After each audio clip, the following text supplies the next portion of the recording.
আসসালামু আলাইকুম। দেখেন বিষয়টা হচ্ছে যে বাংলাদেশের যে সমস্ত নামকরা বক্তা আছে তাদের ভিতরে অন্যতম হচ্ছে মাওলানা আমির হামজা। তাকে নিয়ে মাঝে মাঝে বিরাট আকারে মনে করেন যে অনলাইনে মারামারি হট্টগোল বাঁধে তার বক্তব্যকে কেন্দ্র করে। তো সম্প্রতি যেটা ঘটেছে সেটা হচ্ছে বিশ্ববিদ্যালয়ের যে হলটিতে গত 16 বছর নাকি আজান দেওয়া হয়নি এরকম একটা কথা। আর হচ্ছে ওই যে জাহাঙ্গীরনগর বিশ্ববিদ্যালয়ে সে নাকি চান্স পেয়েছিল, সেখানে গিয়ে দেখে যে পোলাপান হচ্ছে মদ দিয়ে কুলি করে গোসল করে তারপর ওখানে লাঠি সোটা দিয়ে পিটাপিটি করে, এরকম একটা বক্তব্য নিয়ে বিভিন্ন রকমের কথাবার্তা অনলাইনে হচ্ছে। তো এখন প্রথম কথা হচ্ছে যে ঘন্টার পর ঘন্টা কথা বলতে গেলেই দুটো একটা কথা মিস্টেক হয়ে যেতে পারে, খুবই সিম্পল। আমরা তো মনে করেন যে সর্বোচ্চ 15 থেকে 10 মিনিট যখন কথাবার্তা বলি তখন ওই দুটো একটা কথা স্লিপ অফ টান হয়ে যায়, এটাও হতে পারে। এখন আমির হামজা যেটা হয়েছে সেটার জন্য সে অনুতপ্ত, ক্ষমাও চেয়েছে। এখন আমার যে বলার বিষয় সেটা হচ্ছে যে তার এই বক্তব্যকে কেন্দ্র করে কিছু সোশ্যাল কি বলে এটারে ওই সোশ্যাল মিডিয়ায় যারা মানে রাজনীতি করে, এই কোয়ালিটির কিছু মানুষ তারা হচ্ছে আমির হামজাকে একেবারে মনে করেন যে ধুয়ে ফেলে দিচ্ছে যে সে একটা চাপাবাজ, সেটা হচ্ছে ধোঁকাবাজ, সে অনেক বেশি বেশি মাত্রায় কথা বলে ইত্যাদি ইত্যাদি। তো বিষয় হচ্ছে ভাই যে এক একজনের কথা বলার স্টাইল এক এক রকম। আমাদের আজহারি হুজুর বলে এক স্টাইলে, সাইদি সাহেব হুজুর বলে এক স্টাইলে, এরপরে আদনান হুজুর বলে এক স্টাইলে, মামুনুল হক বলে আরেক স্টাইলে, আর ওই আমির হামজা বলে আরেক স্টাইলে। প্রত্যেকজনের ধরন বলার স্টাইল ধরন কিন্তু আলাদা আলাদা আলাদা। তো মূলত আপনার হচ্ছে ফুল কিন্তু একটাই, সেটা হচ্ছে কোরআন। এই কোরআনে বিভিন্ন রকমের মৌমাছি বিভিন্ন রকম ভাবে ওই আপনার মধু সংগ্রহ করে আমাদেরকে এক একজনে এক এক ভাবে বোঝানোর চেষ্টা করে। তো তার ভিতরে দুই একজন দেখা আছে ভুল ভ্রান্তি করে ফেলতে পারে। কিন্তু ভাই যে আমার আপনার মতো বালছাল না ওঠা মানুষ, তারা যে আমরা যে তাদের নিয়ে কথা বলি যে সে একজন চাপাবাজ, তার কথা শোনা যাবে না। কেন তুই তার কথা না শুনে তার কি আসে যায়? তার কি চুল ছেঁড়া যাবে? তাদের কথা মানুষ শোনে বিধায় তো তারা যে কোনো মাহফিলে, আমির হামজা মনে করেন যে প্রত্যেকদিন তার 2-3টা করে মাহফিল করা লাগে দিনে এবং রাতে। তো প্রত্যেকটা মাহফিলে মনে করেন যে লাখ লাখ লোক আসে। তো এই লোকগুলো কি কি দেখতে যায়? এই যে আমরা যারা অনলাইনে মারামারি করি যে তার ওয়াজ শোনা যাবে না, তার কথা শোনা যাবে না, আরে ভাই তার কথা তো মানুষ শোনে। তো অন্তত 10 জন মানুষ তো তার কথা শোনে, 1000 মানুষ তো তার কথা শোনে, কিন্তু তোর আর আমার কথা কয়জন শোনে? আমরা যদি সার্কুলার করি যে তোর আর আমার মতো একজন মানুষ ওখানে গিয়ে কথা বলবে, কয়জন মানুষ আসবে তোর তোর আমার কথা শুনতে ভাই? তোর আর আমার চেনে বাকিটা? কেউ চেনে? কিন্তু ওদের নাম সার্কুলার হলে তোর আমার মতো মানুষ তাদের মাহফিল শুনতে না গেলে অন্তত ঝালমুড়ি খাওয়ার উদ্দেশ্য হলেও যাবো। যাবোই যাবো, কোনো মাপ নেই, যাবো তো। কিন্তু তোর আর আমার নাম সার্কুলার করে বড় পোস্টার টাঙিয়ে বিরাট প্যান্ডেল বানিয়ে যদি আহ একটা আয়োজন করা হয় তাহলে কেউ ঝালমুড়ি খেতে যাবে? বক্তব্য তো শোনা দূরই থাক, কেউ ঝালমুড়ি খেতে যাবে? কিন্তু তাদের মতো মানুষের মাহফিলে তো অন্তত আমরা ঝালমুড়ি খেতে হলেও যাব সেখানে। সুতরাং তাদের নিয়ে কথা বলা আমাদের মতো মানুষের সাজে না।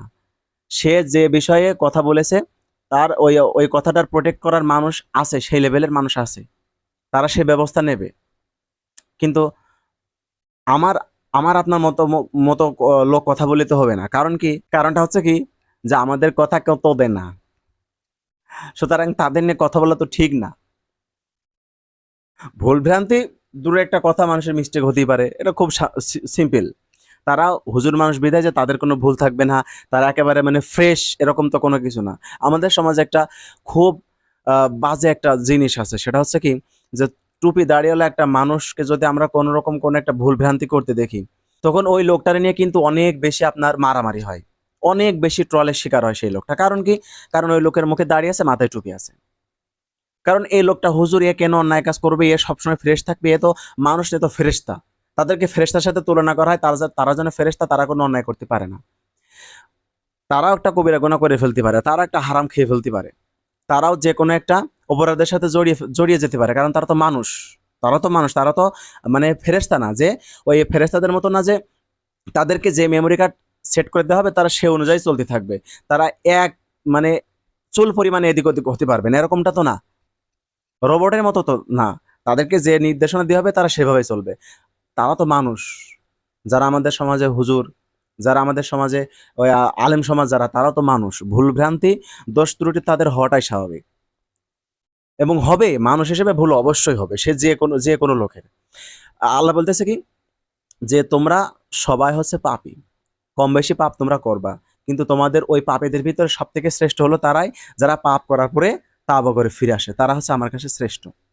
আবার আল্লাহ বলতেছে যে তোমরা যদি পাপ করে আমার কাছে তাওবা না করতে, তাহলে আমি তোমাদেরকে ধ্বংস করে ফেলতাম, ফেলে তোমাদের পরিবর্তে অন্য একটা জাতিকে আমি তোমাদের জায়গায় পাঠাতাম, যারা গুনাহ করার পরে আমার কাছে তাওবা করতো। কারণ আল্লাহর কাছে মাপ চালি, তাওবা করলে আল্লাহ অত্যাধিক পরিমাণে খুশি হয়, মালিক এবং গোলামের একটা ওই ভাব প্রকাশ হয়, এই কারণে আল্লাহ খুব বেশি সন্তুষ্ট হয়।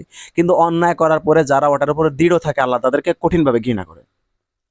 তো এই সমাজে যারা হুজুর আছে, তারা কি মানুষ না? তারাও তো রক্ত মাংসের মানুষ, তাদের তো পেট পাছা, তারা তো মনে করেন যে ভাত খেয়ে মানুষ হয়, ভাত খেয়ে বেঁচে থাকে আমার আপনার মতোই।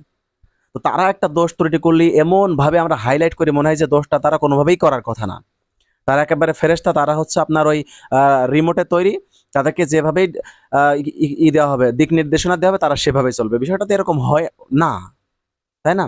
তো এখন কথা হচ্ছে যে তারা ভাই বড় বড় লেভেলের মানুষ, আমার আপনার মতো মানুষ সারাদিন সমালোচনা করে ফেসবুকে লিখে লিখে কিবোর্ড ভেঙে ফেলে দিলেও, পোস্ট করতে করতে মোবাইলে চার্জ শেষ হয়ে গেলেও কিচ্ছু আসবে যাবে না। তারা ঠিকই তাদের মাহফিলগুলো চালিয়ে যাবে, হয়তো 2 দিন তাদের একটু বিভিন্ন রকমের কথাবার্তা শুনবে, কিন্তু আজকে কথাবার্তা বলতেছি তার বিরুদ্ধে, কালকে যদি তার একটা মাহফিল যায়, ঠিকই আমরা তার মাহফিল শুনতে যাব। কারণ তাদের মাহফিলে অন্তত 10 জন মানুষ তাদের কথা শুনেও ভালো হওয়ার চেষ্টা করে, অবশ্য হওয়ার চেষ্টা করে, তা না হলে তো তারা কথা বলতে পারতো না। তা আল্লাহ তাদেরকে সে কথা বলার শক্তি তো দিত না, লক্ষ লক্ষ মানুষ তো তাদের মাহফিলে আল্লাহ মানে নিয়ে আসতো না, তাই না? সুতরাং কথা হচ্ছে, আমার আপনার মতো মানুষ তাদের বিরুদ্ধে কথা বলে কোনো লাভ নেই।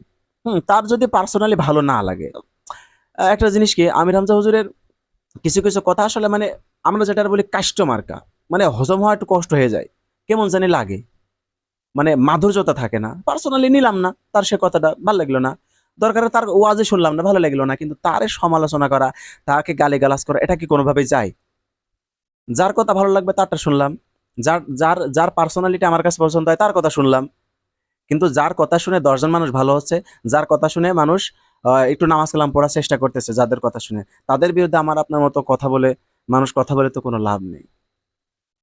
তো এটা হচ্ছে কথা, খামাকা সমালোচনা করে কোনো লাভ নেই, এ থেকে বিরত থাকতে হবে। কারণ কি? কারণ এই যে বললাম, তোমাল আমাল কথা কম তোদের না। ঠিক আছে? আসসালামু আলাইকুম।